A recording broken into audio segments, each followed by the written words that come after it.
curiosity. We'll get started in a few moments, but while we wait for the trickle of people to come in, if you want to share in the chat where you're joining us from tonight, it'd be great to see where everyone's located and whose lands you are joining us from this evening.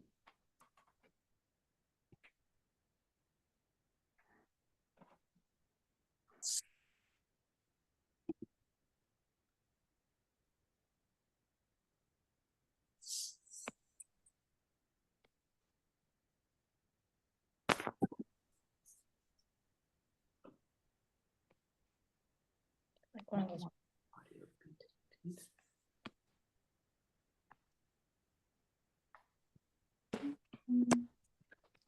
Okay, well, I don't want to take up too much of our speakers' time, so I'm going to get started. Welcome to this evening's session, Natural Curiosity Throughout the Seasons. My name is Rachel. I am the Education Outreach Coordinator for Take Me Outside, and I'm joining you today from Treaty 1 territory, the traditional lands of the Anishinaabe, Innuit, and Dakota, and the national homeland of the Red River Métis. Manitoba is also the traditional land of the Inishwaak and the Dene people. I'm also joined here tonight by Julie.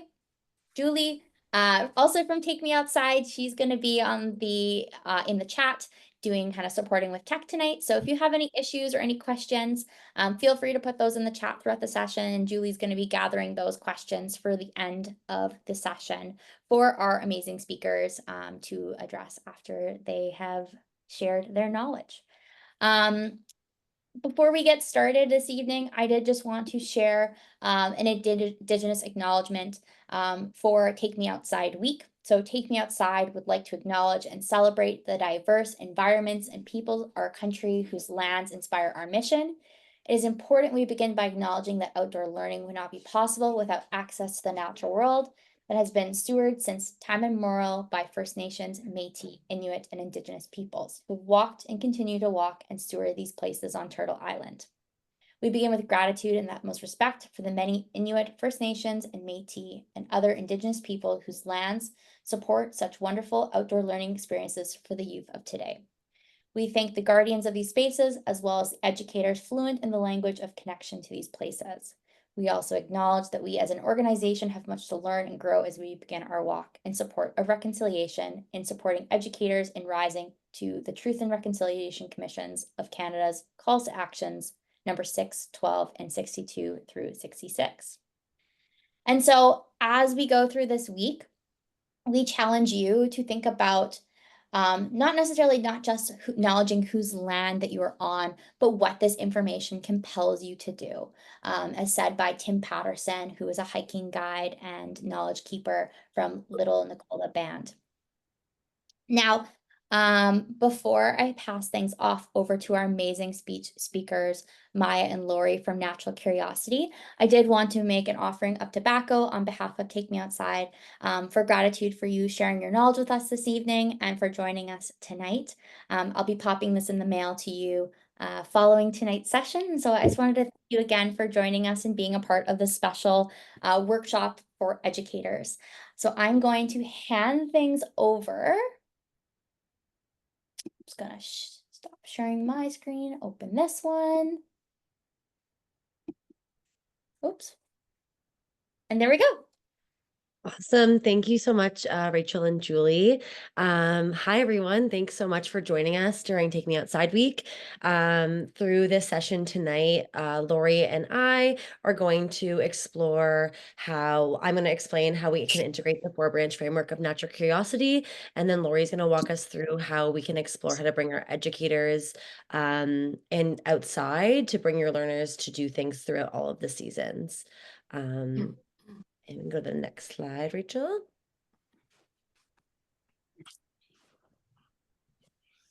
So just some introductions. Ani Bojo, Maya Indijnakas.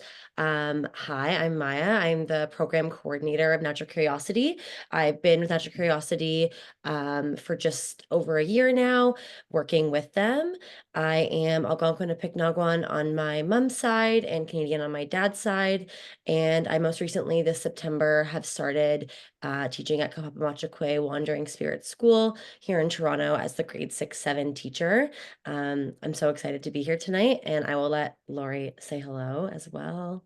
Anivo jo everybody. Nani wa ishkode bishkiki kwe andishnakas, makwendo dem, tikaranto and dujaba, okiki wenda, and now. My name is Lori Lebrec, and like Maya said, I'm a land-based educator at Kapamachakwe Wandering Spirit School. I teach everything from kindergarten all the way to grade 8, and I'm so excited to join Natural Curiosities as a part of Taking Outside. And yeah, I can't wait to continue this chat. Awesome. So here's just an overview of our session tonight. I'm going to quickly, even though we just had a land acknowledgement, talk about land acknowledgements, both the importance of them and moving beyond them.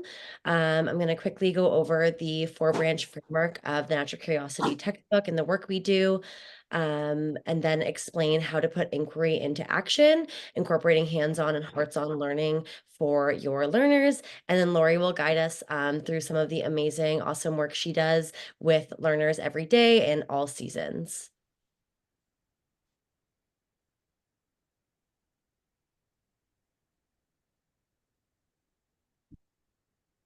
Awesome. So we wanted to start off by showcasing the importance of making and moving beyond land acknowledgements.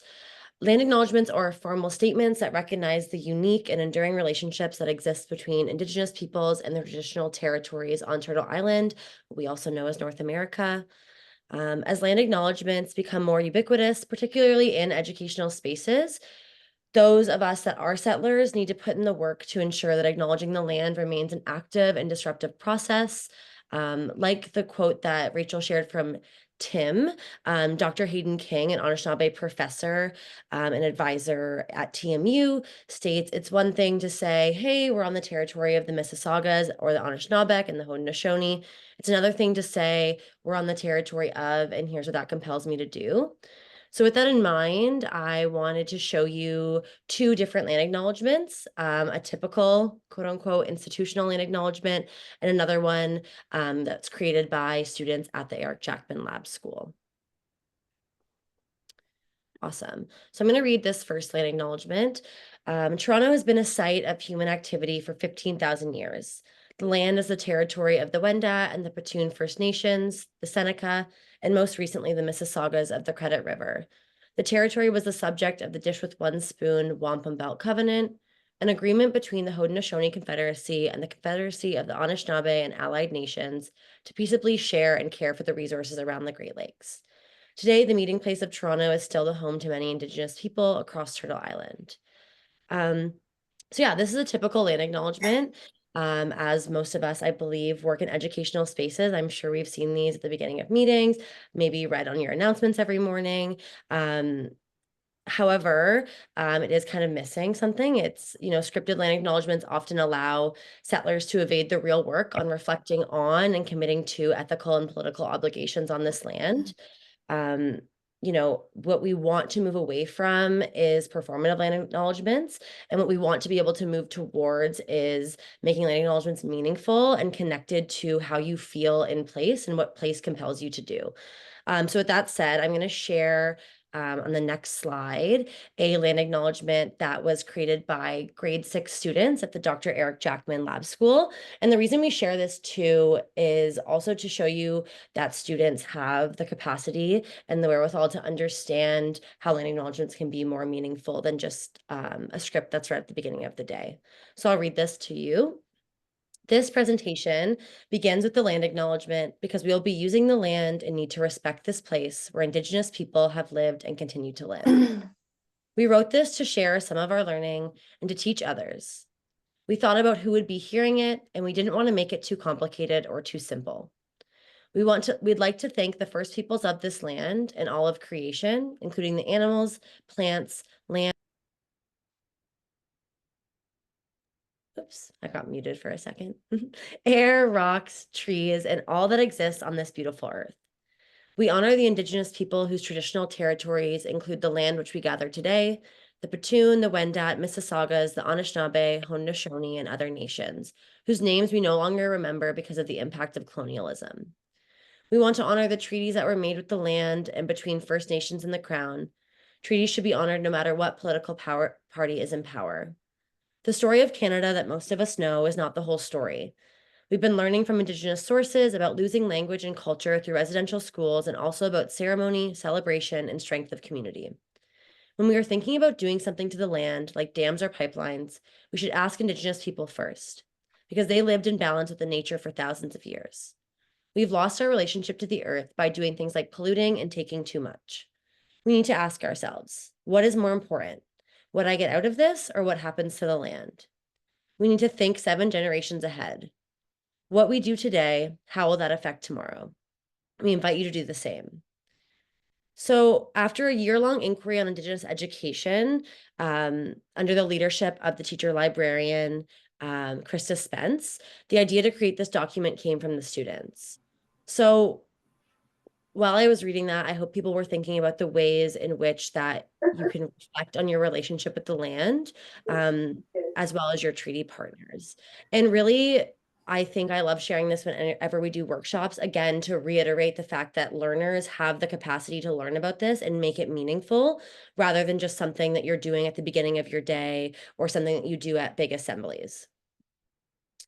Awesome. Okay, we can go to the next slide. So who are we? What is Natural Curiosity? So Natural Curiosity is a program that was developed by the Dr. Eric Jackman Institute of Child Study, which is connected to the University of Toronto, to support its public purpose. The lab school disseminates research and best practices into the public school system through professional learning, and Natural Curiosity is a part of that. The Natural Curiosity second edition book is what our program is based on.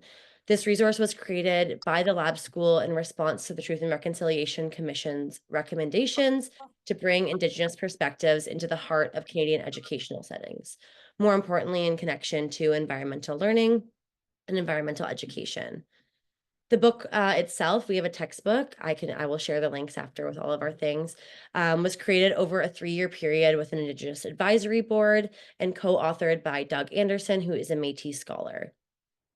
It represents the beginning steps in an inquiry towards truth and reconciliation and supports educators in finding their own process within this work. Me and the team, we always say, like, we are by no means experts, but offer this book and this framework as a way of inviting others into community, and into a community of learners that's working towards bringing Indigenous perspectives forward. In addition to the book, as part of the work we do webinars such as this, workshops, e-courses, multi-part series, and as often as possible, we do this in collaboration with Indigenous partners across the city, and with our team members as well. Next slide. Awesome. So, like I said previously, the driving motivation for the second edition of this book was the burning need, and the recommendations by the Truth and Reconciliation Commission to bring these Indigenous perspectives into classroom settings. These Indigenous lenses were born from Doug Anderson and, again, our Indigenous Advisory Board, who helped. The Indigenous lenses in the book are not meant to be a step-by-step guide on how to implement Indigenous perspectives, nor are they a comprehensive summary of all Indigenous perspectives. We really want to move away from the idea of pan-Indigenizing anything, but they're offered rather as a lens on each branch to highlight important ways that we can bring 2 different worldviews into our learning spaces, and just show how much worldviews intersect when we're doing work on the land with our students in classrooms. And it just allows us to open our eyes to more transformative possibilities in the classroom, and the ways that incorporating Indigenous perspectives is something that a lot of us are already doing in the ways that we have integrated learning, but just giving us a different perspective on how to do so. Awesome. Okay. So the main thing I get when I do a lot of these workshops or when I'm working with other teachers is, I'm not Indigenous. How do I do this if I'm not Indigenous? I don't want to mess up. And the persistence of misconceptions shouldn't stop us to like provide learning environments that are informed by Indigenous perspectives. I think, when we've done a workshop before with Indigenous scholar Nigon Sinclair, and he addresses this by saying, no one knows how to do this work perfectly. I mess up all the time. Sometimes people on my team mess up. It is inevitable when we are thinking about different perspectives that are not our own to feel, apprehensive to that. But if we do not do these things or don't even try, we're continuing that cycle of having this culture further lost. So some of the suggestions we offer to folks who are doing this work is, work wherever possible with Indigenous resources, reaching out to your board lead, Indigenous knowledge keepers or elders, but also keeping in mind that these are the folks that are probably asked all the time to do this work. So being really mindful of the ways that we're asking and the relationships that we're creating. Another thing that you can do to bring Indigenous voice into your classroom that isn't by directly asking people who you might not already have a relationship is, bringing in first voice in storybooks, bringing in first voice in videos, movies, online resources. Another thing is being upfront about what we do and don't know, approaching this work in a humble way, being clear that Indigenous people, cultures, and knowledge are contemporary. Oftentimes when we're talking about Indigenous perspectives in classrooms, it's in the context of history. And although history is important, we want to be celebrating Indigenous joy, and not just focusing on Indigenous suffering and the historical context that is so-called Canada. Respecting Indigenous knowledge as a precious heritage, and being aware of the complexities of real Indigenous peoples, right? Not talking about Indigenous perspectives as a token, understanding that Indigenous culture is complex and diverse as other cultures that you have in your spaces. Indigenous education and perspective is not a call for us to appropriate culture. It's a space for us to learn and learn with our learners and do it in a way that feels good and feels meaningful, Awesome. Okay, let's move into the framework. I feel like I'm talking really quick, but I want to get all this information in so that we can have time at the end too. So within our resource, Natural Curiosity, each chapter represents a theoretical background, followed by ideas for putting theory into practice. So starting in the East, we have inquiry and engagement, which connects to developing a strong sense of spirituality through wonder and embracing the spirit of learning with the Indigenous lens of lighting the fire. Then we move on to the South. Our next branch is experiential learning. It's all about providing a deeply rooted sense of place with the Indigenous lens of sending out roots. Heading west, the third branch on integrating learning instills a recognition that everything is related with the Indigenous lens of the flow of knowledge. And finally, leading north, our final branch moving towards sustainability emphasizes the importance of reciprocity and how we live and act in the world with the Indigenous lens of breathing with the world. Awesome. Okay, great. So the first branch of our framework is inquiry and engagement.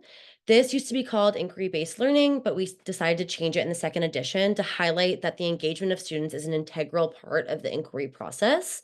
As many of you maybe know, maybe some of you don't know, inquiry is a way of teaching and learning that connects deeply to children's natural curiosity.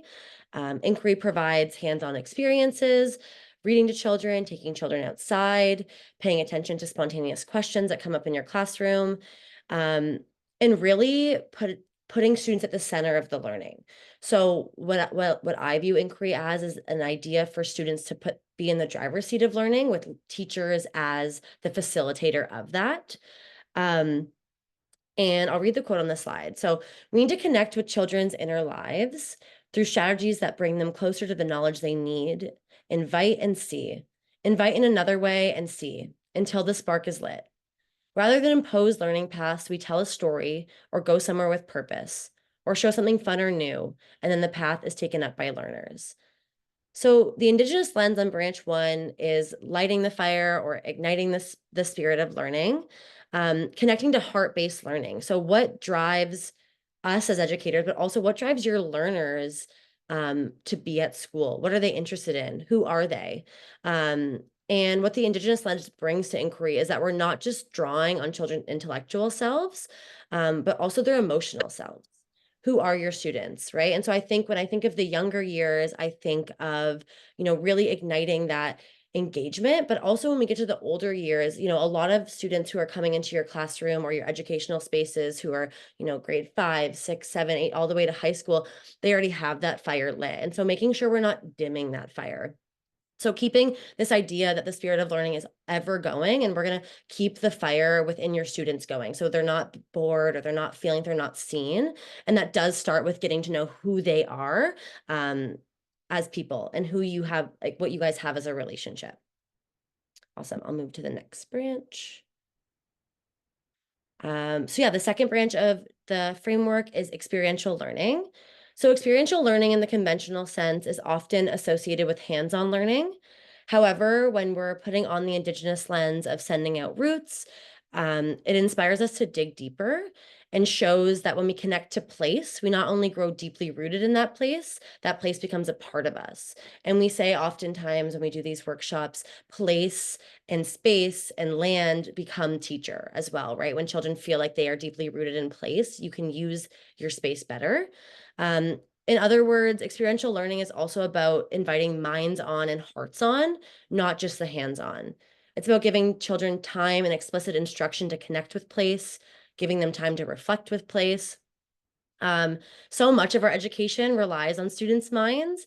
And so when we bring an Indigenous lens to outdoor experiential learning, it means starting from the heart. And I didn't say this earlier, but I think it goes without saying that we can't work outside. We can't do land-based learning. We can't do experiential learning with place without Indigenous perspectives, right? When working with the land. So yeah, and I also think too, when we start to use land as teacher and land, creating children to understand what place means to them, it moves beyond teachers' books being the sole providers of knowledge. Children are able to pull from knowledge that feels more comfortable to them and feels like more meaningful. And this quote by David Orr, he says, all education is environmental education. By what is included or excluded, students are taught that they are a part of or apart from the natural world. Yeah, so we'll move on to branch 3. So branch 3 is integrated learning with the Indigenous lens of the flow of knowledge. So integration in the current educational landscape looks a lot like subject areas, interdisciplinary approaches, different curriculum strands, involves and supports the development of skills like critical thinking, problem solving, creativity. It brings different perspectives, but we think about integration in terms of how we will engage students and how we can make learning accessible for all. Um, through this perspective, we bring so many benefits to the classroom, right? We have a deeper understanding of a topic by exploring it through multiple perspectives. We have a stronger grasp of each purpose, and we have a greater appreciation for the way that subject areas and skills are enmeshed and come together in the real world. What the Indigenous lens of integration and integrated knowledge asks us to consider is the contrast between the idea that we have to create connections for things to become integrated or cross-curricular for learning experiences for students versus a shift in perspective that allows us to see that everything is already interconnected. Right. So when we're thinking about integrated learning, making that shift to understand that a lot of things we're already doing are connected. And it asks us to focus on what does it mean to integrate things like family, culture, community, and then thinking about things outside of our classroom, more than human beings, the water, the plants, rocks, and asking your students and yourself, what does it mean to really think about 7 generations forward and 7 generations back? Right? So thinking about the ways that integration and connected learning can become more part of relationship in your classroom, right? How you're connecting with nature with students, how you're connecting with relationships, more or less than just how can I connect my language lesson to science or my math to science. Really thinking about the ways that we're all connected within our classrooms in many different ways aside from curriculum. Awesome. Great. And then our fourth branch is moving towards sustainability with the Indigenous lens of breathing with the world. In the first edition of Natural Curiosity, the fourth branch was called stewardship. We've shifted to sustainability because stewardship can sometimes imply the hierarchical relationship between people and earth, where humans are above and also separate from. And in thinking about sustainability along with this learning and our students, in the book, on page 111, it says, children are empowered when they are genuinely able to act upon their own decisions. Placing their questions and ideas at the forefront of their learning conveys that what they think and how they act makes a difference. Over time, this belief can spur them to initiate and participate in thoughtful, relevant action in the world. And a lot of times when I think about this branch and the ways that I'm bringing this into classrooms, especially where we are in the world now, really letting your students understand that, when we take care of the world and we move with sustainability, they have the power to be those change makers, right? They have the power to, we can talk about climate anxiety. We can talk about the ways that we move towards sustainability as a classroom to feel empowered with it. And the Indigenous perspectives helps us to shift from the idea of stewardship to reciprocity. How do we give back to the earth? How do we give thanks? How can we have relationships that are more reciprocal between one another and between us and the earth? How do we begin to think about what that can look like with regards to how we act and assess our students? Right. So thinking about the ways that, again, all of the framework comes together at the bottom line of relationship and how we build relationships within our classroom and how that looks and acts and feels for your students by giving them space and time to reflect. Awesome. So now I feel like I just rambled and through like the most mini session about the 4-branch framework. I really encourage people to take a deeper dive of this. We have so many awesome resources that I can share after the webinar of getting deeper into our branches. But I do want to talk a little bit about how this would actually work in a classroom and putting inquiry into action with an example that I've done with a couple classrooms before. I love showing this visual. It's a little bit tiny, but I love showing this visual of inquiry because I do think oftentimes as educators, when we hear the word inquiry or we're talking about inquiry, it feels like so overwhelming and so consuming, right? We think that means like we have kids running everywhere, there's no structure, everything is their own decision. And I really like to show this example that inquiry is not always linear and doesn't have to be so free flowing. Inquiry can be very structured, it can be controlled, it can be guided. And this isn't really a continuum either. It's just different ways you can do inquiry. And so, yeah, inquiry in the classroom has a few main components, mainly building student knowledge, creating your big idea, selecting an inquiry question, and then planning your unit from that. So when thinking about building knowledge with your learners, there's a way to engage in inquiry, like I said, that doesn't feel so complicated. There's a way that you as a educator can pick a topic that you'll be learning about. So in the case I'm going to explain, I'm going to walk you through a little bit of a water inquiry I've done with a grade 4-5 class.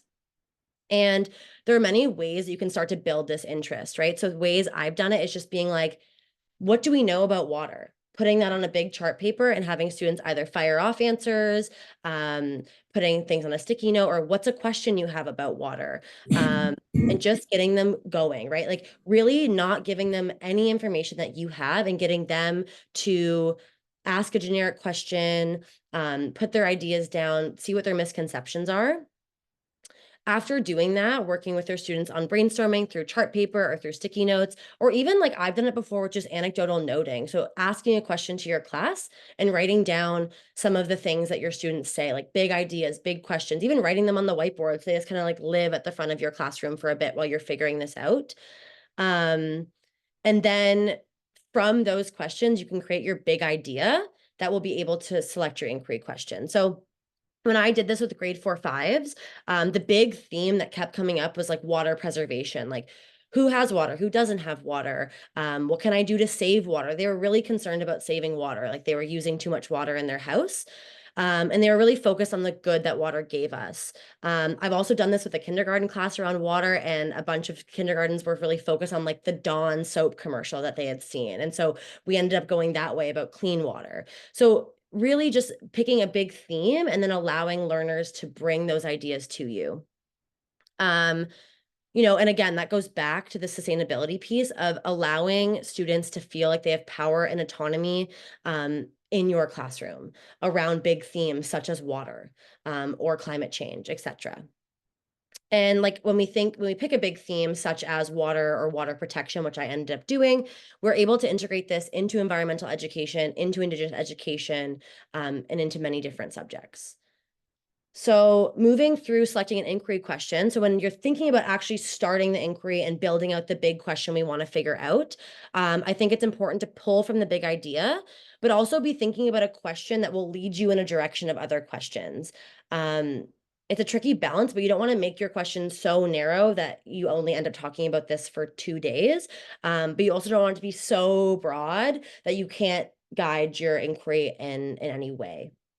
So when I ended up planning this unit, our big inquiry question that came up was, what are some ways we can protect the water? That was our question that we were focusing on. Through this, I led learners into a beginning research chart, gave them resources connected to the book, We Are Water Protectors. We watched a video. If you have space around you, you could take your students to a nearby water source to make, notes about like how clean is the water, what's around the water.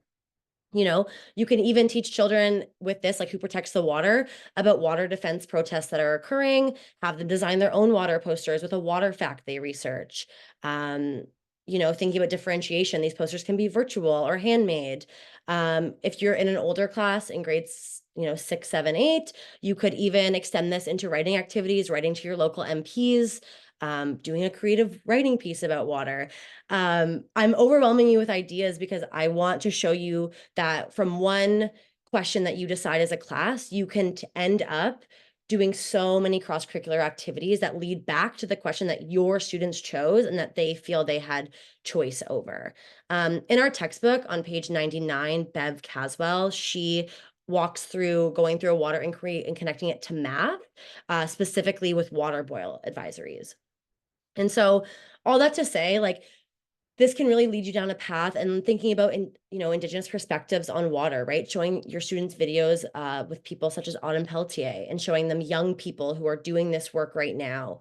Yeah, and I say all these things and I feel like I get passionate. I talk super quick because I really like to show educators that you can do inquiry in so many different ways that feel right for you and right for your students. It doesn't have to look or act any type of way. It's more or less just focusing on them feeling like they really are in the driver's seat of being the ones who decided to do this as a class. Awesome. So I'll move to the next slide. And yeah, before I pass it on to Lori, I just wanted to show you this. So this is the First Nations lifelong learning model, which reflects beautifully that learning is iterative, circular, and relational. So learning is never a linear process with disconnected events. More so, it's a holistic, cumulative experience. So this model emphasizes that learning and knowledge is grounded in relationships to the land, to language, to traditions, to people. I stress this so much. You cannot do any of this work without relationships with who your students are and your relationship with what you have, in your space. The tree's rings depict the ongoing lifelong process of learning, beginning at birth and continuing all the way through stages of life. And, they really reflect the whole person emotionally, mentally, physically, and spiritually. And the understanding of learning is deeply relational. And so, yeah, I think I wanted to show this because, learning does not happen like this. Learning happens in a circle. We are all connected. Everything is connected. Your students have a story. And I also just think to passing it to Lori to talk about her work and how you can work with your students throughout all of the seasons. Like all the learning we do in school is seasonal. Students grow with us from the start of the year all the way to the end of the year. We see them through all stages of life, all stages of the year.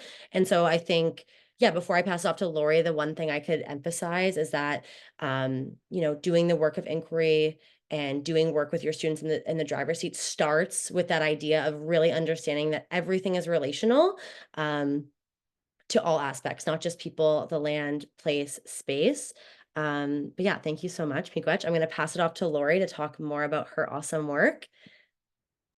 Awesome. What a perfect segue. So, as I said before, my name is Lori Lebrecq, and I am the land-based teacher at Kapamachquay Wandering Spirit School. We are an Indigenous cultural survival school in the Toronto District School Board. So we are a quite niche, interesting kind of space. We serve over 150 kids from all nations all over Turtle Island, all the way up the far north, all the way down to South and Central America. And I'm so lucky that I get to teach everything from kindergarten to grade 8. So I have just over 10 minutes here, so please strap in because it's going to be a little bit quick.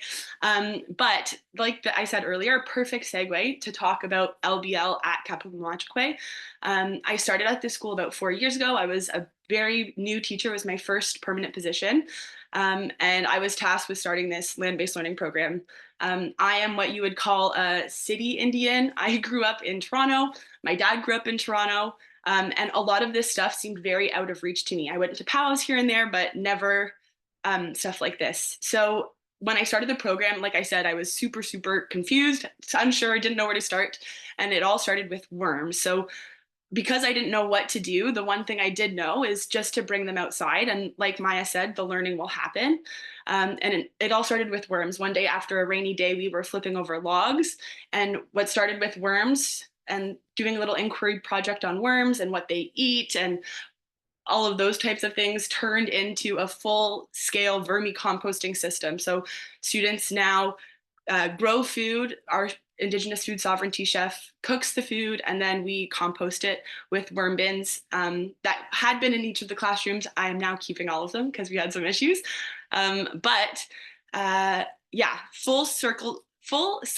sorry, my goodness, circular food systems, traditional food ways, and incorporating Indigenous ways of knowing and being in everything we do. So that little worm thing turned into a huge garden. We have a mean and get to go on a berry garden with raspberries, strawberries, blackberries, Saskatoon berries.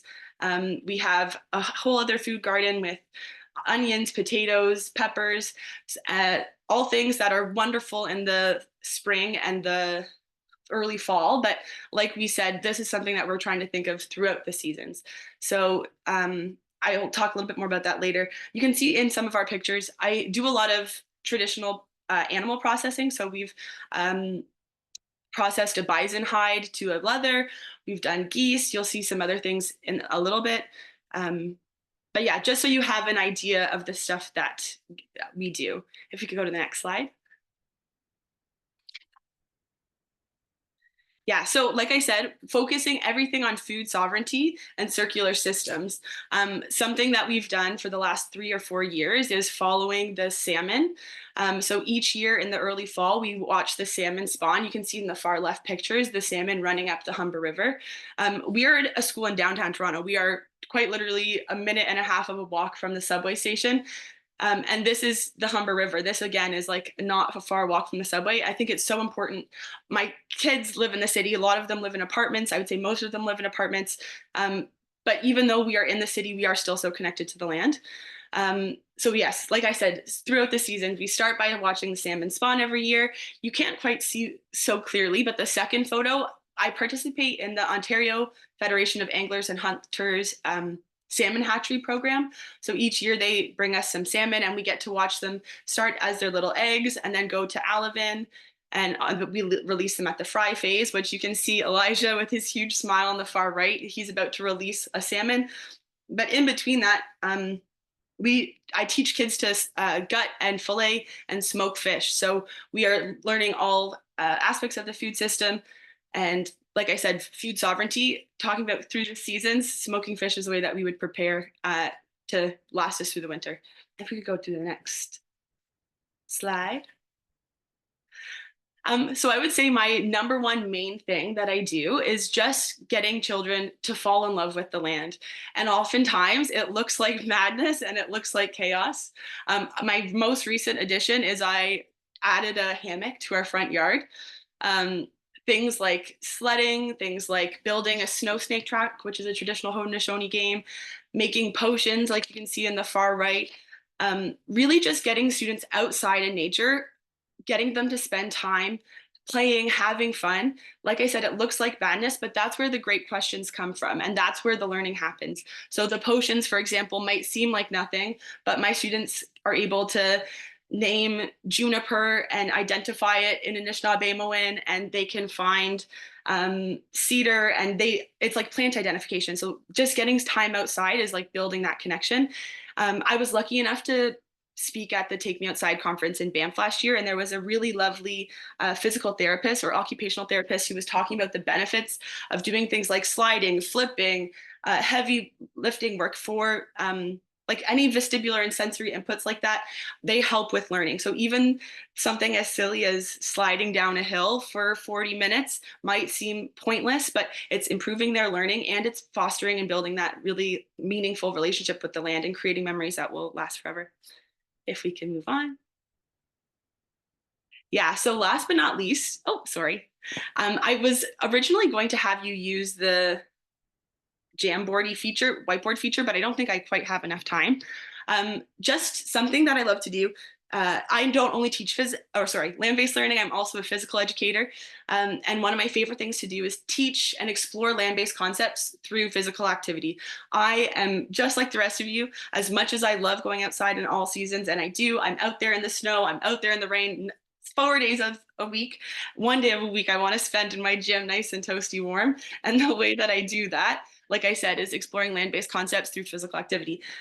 There are tons and tons of examples. We play salmon life cycle games. I included my porcupine quill stuff here because I was going to have you do something, a little activity, but we do a game about porcupines and fishers to talk about porcupines and their predators.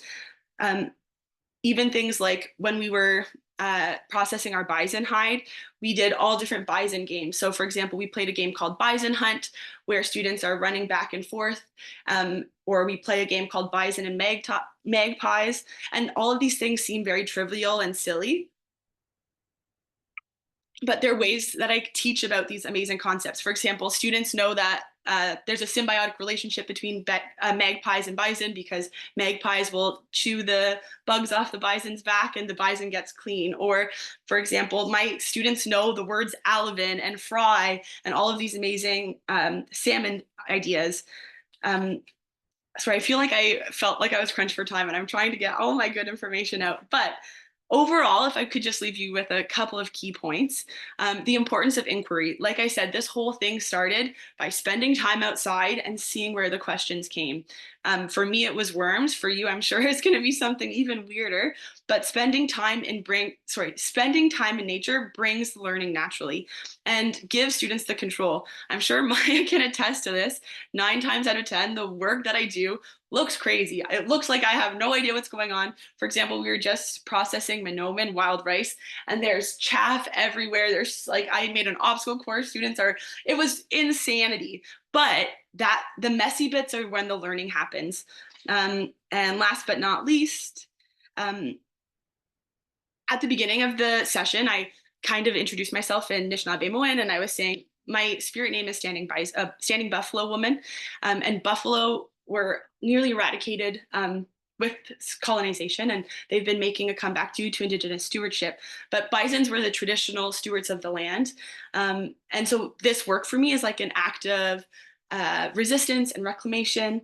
And I always say this in every talk that I ever do: teaching is activism, and it's up to us to make sure that we are teaching the right things.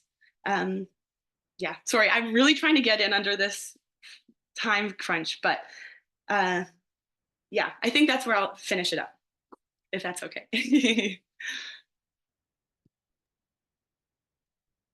Awesome. Thanks so much, Lori. I actually feel, yeah, like Lori could talk for just 45 minutes. Lori and I are colleagues at the same school, like we've said. And the work that she does really puts it's like putting the natural curiosity framework like in action of like truly taking students outside, having them love the land. These students that I work with love the land. Being outside, going to land-based learning with Miss Lori is the favorite part of every single student's day. I can attest to that fully. And it's because they get to go outside and not they're just going outside to be outside. Lori allows them to love the land. And I think if that's not a testament to making sure your learners get outside, I don't know what is. I know we sometimes feel in our little 4 boxes of a classroom that everything outside has to be this crazy planned thing. But I really want us to take away from today is that you can take your students outside to do quote unquote nothing, because nothing is reflecting and nothing is connecting with the land and being outside. But yeah, this is the way you can connect with us. Please send us an email, check out our website. If you need Lori's contact information, we can get that to you as well.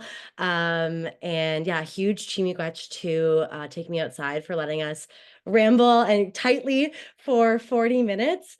Yeah, thank you so much.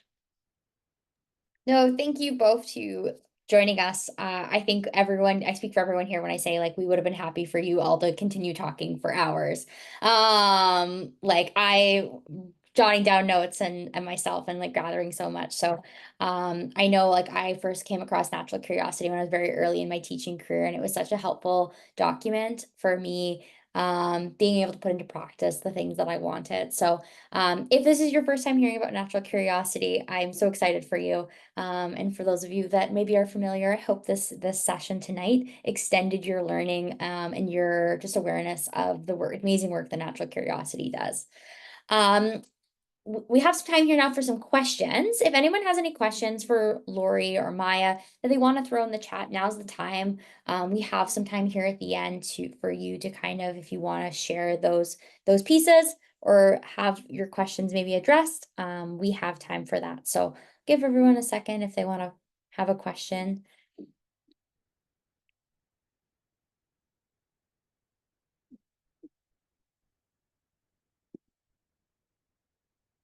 Something that I had meant to mention, well, I was still in teachers college. Natural curiosity was one of my textbooks. So this feels like a very full circle moment from it being a textbook and presenting at TMO last the conference in April. This was a very nice little bow on top, I guess. Mhm. Oh, sorry.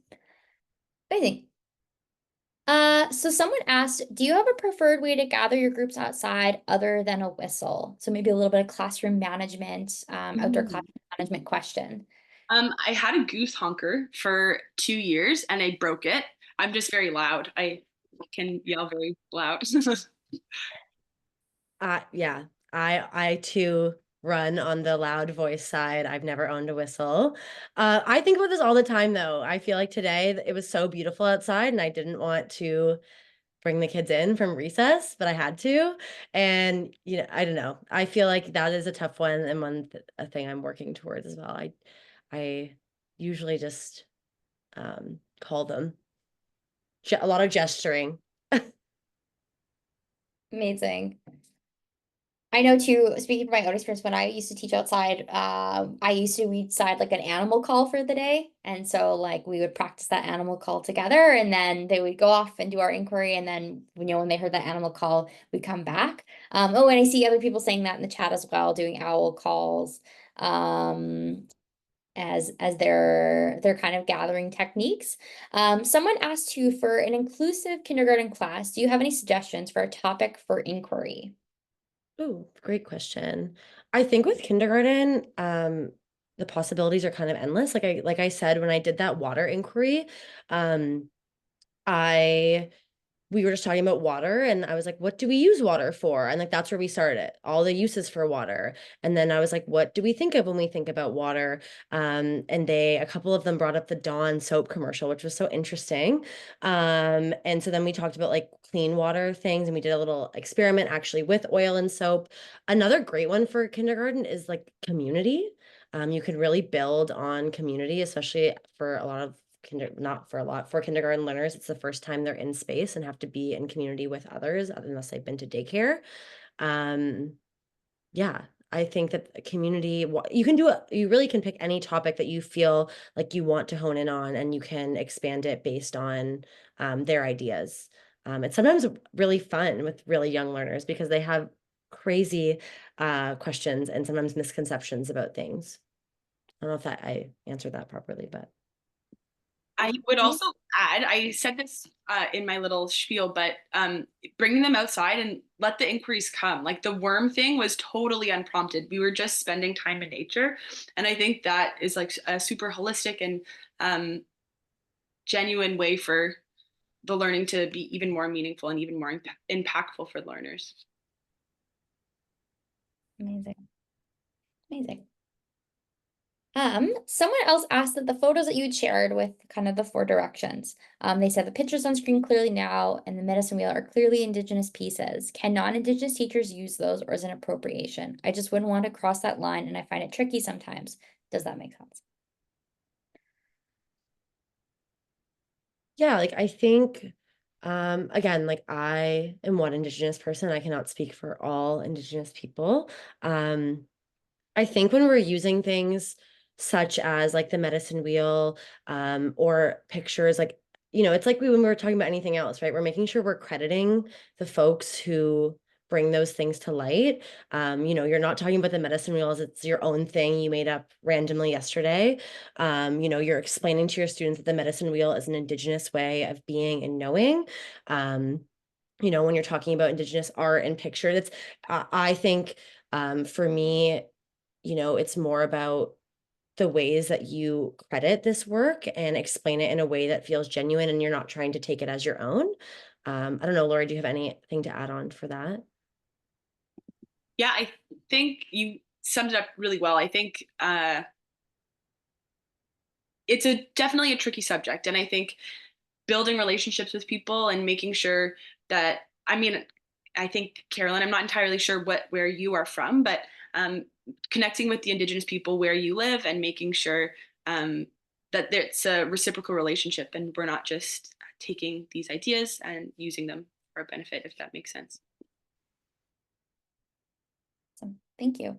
I think we probably have time for one more question. Someone was asking here, how do you use sit spots? And how do you maybe incorporate sit spots into both of your teaching practices? I can go first. I love the idea of sit spots for the community I serve. It's not entirely, it doesn't work, frankly. And so I've kind of geared away from that. But I love the idea of sit spots and nature journaling kind of in combination, or finding like a class tree outside and continuing to go back to those same spots in nature, I think is a fabulous way to build relationships. You just have to make sure that it will work for uh, the students that you have. Yeah, I was gonna say the same thing for the class I currently have. We are movers and groovers and shakers. I can't really, at this point, ask my students to sit and stay in one spot, but I have used them before with other classrooms and it's worked beautifully, allowed students to really tap into all of their senses. And again, with nature journaling. But I think the biggest thing for me about sit spots is, again, like thinking about the ways, that and the needs of your learners in front of you, right? If you have a bunch of learners who hate sitting still, I think putting them in a spot to sit still in nature also takes away from the fact of like using the land in the ways they want to. But yeah, I think they can work if again, this all comes from building a relationship of who your learners are in front of you and what they need.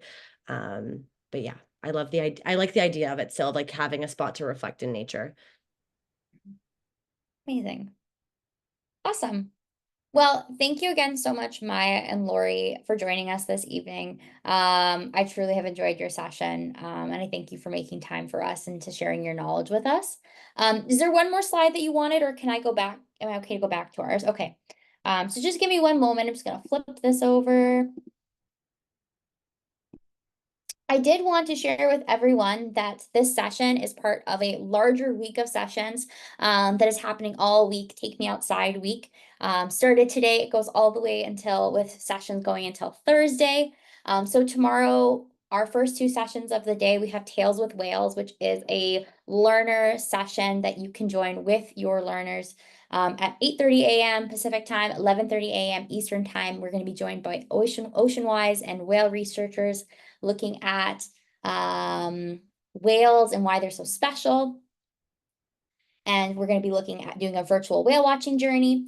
Later on, we have climate change from space with Canadian Space Agency astronaut Joshua Cutterick, who is going to be joining us and talking about his training and his experience getting ready for his mission to the space station. As well, tomorrow we do have a youth climate action panel for our older students that's going to be moderated by Larissa Crawford. And in the evening, we do have our fall virtual workshop, Climate Connections, where we'll be connecting climate change and outdoor learning. So all of those sessions are available on our website. Also, if you are subscribed to the week, you will have gotten an email this evening with the links for tomorrow's sessions. We also just wanted to say, continue sending your photos from the week to us. Going through social media this afternoon, I was looking at all the videos from you going outside with your learners today, and it just made my heart so happy. So continue sending those to us, because we do look at them and they do make us so happy and bring a smile to our face. So use the hashtag #TakeMeOutsideDay throughout the week with any of your photos. You can also email them to us at info@takemeoutside. We are picking prize winners from every single session. So a prize winner will be picked from today's session from the attendance list. So we'll be sending you an email following the session. And we just wanted to say a special thanks to all of our prize and session partners. Today we've got Outdoor Learning School and Store, New Brunswick Environmental Network, as well as Mountain Equipment Company for supporting us this week and helping give away some prizes to some well-deserving educators. So as you're leaving the chat tonight, if you want to share with us what was maybe a takeaway from Lori and Maya's session, and maybe how are you going to be getting outside with your learners this week? And from Take Me Outside, I thank you for joining us tonight, and hopefully we'll see you again this week.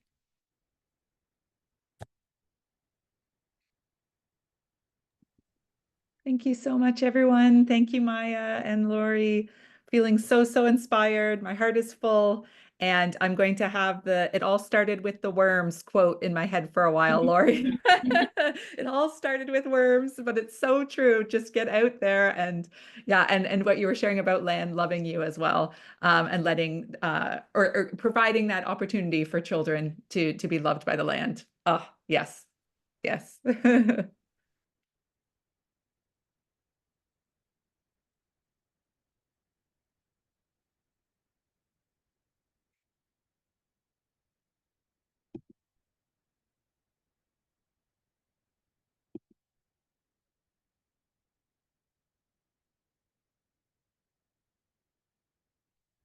Thank you everyone for your comments too as you're leaving as well.